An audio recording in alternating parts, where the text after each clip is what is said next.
উপর সদকাতুল ফিতর ওয়াজিব বা ফরজ।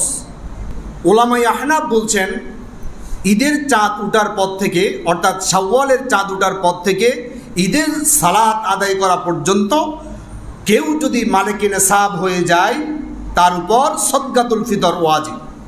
মালিকে নিসাব কি?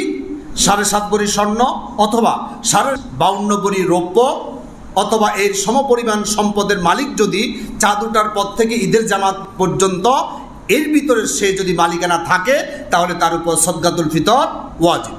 দলিল হিসেবে উলামায়ে আহনাফ বলছেন মুসনাদে আহমদ একটি হাদিস, আন আবি হুরায়রা রাদিয়াল্লাহু তাআলা আনহু قال قال রাসূলুল্লাহ সাল্লাল্লাহু আলাইহি সাল্লাম লা সাদাকাতান ইল্লা আন যহরি গিনা।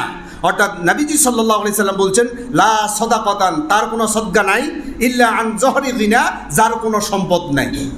অর্থাৎ যার কাছে 52 ভরি রৌপ্যের সমপরিমাণ সম্পদ নাই, তার